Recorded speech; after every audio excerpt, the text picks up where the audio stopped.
Sonic the Hedgehog was first introduced in 1990. Yeah, I'm not doing that. Radmobile. This blue, cocky little guy was a huge part of my childhood. Not you thought he was? Nope. The cooler version was. That's right. Get a look at this one. I only really played the adventure games growing up and the games after that. I never really played the classic one, and I had no really desire to. I don't know why. I've heard they were amazing. I just haven't felt like it until now.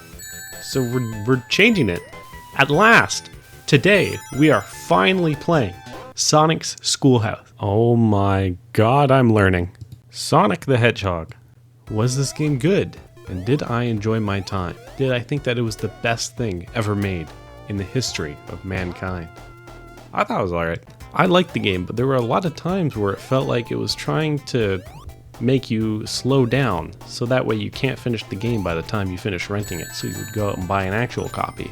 Let me explain this a little bit with a long example. Green Hill Zone, if you don't know what this is, you might be insane, but everyone loves it. Classic, it's an easy stroll, it's a great, fantastic introduction. The second zone, what the hell is this? I actually like this zone. Now I understand that Sonic technically isn't about going fast, even though that's what everyone thinks.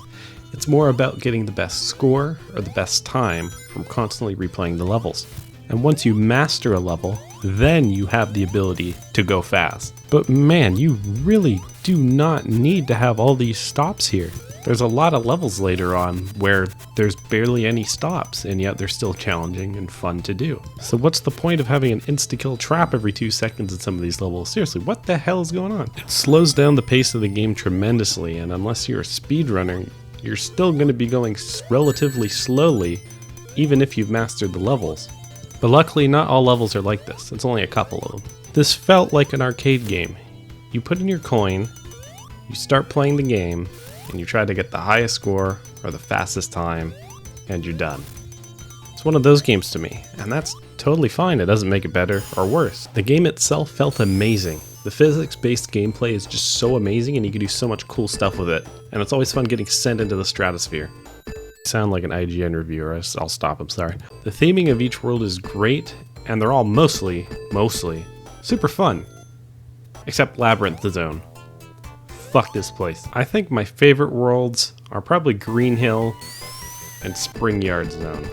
More so Spring Yard Zone. To me, it just feels like one of those casino levels in the later Sonic games, where you're just bouncing around and you're like a pinball. It's really fun. I love it. Does that say cope? Even if you're having a miserable time with some of the zones, the music will still make you have a pretty good time and will make your sour mood a bit better. It's a Sonic game. The music is always good.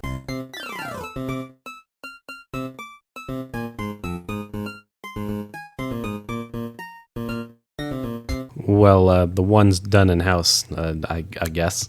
I really enjoyed my time with this game. I wasn't blown away or anything like that, but I can understand why this would be considered a classic. It's a great game. It's a baseline for your franchise to improve upon the next time you make a sequel.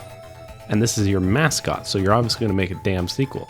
Speaking of, let's give the next one a shot. Surely it'll just be a bit better. This is the best game ever made.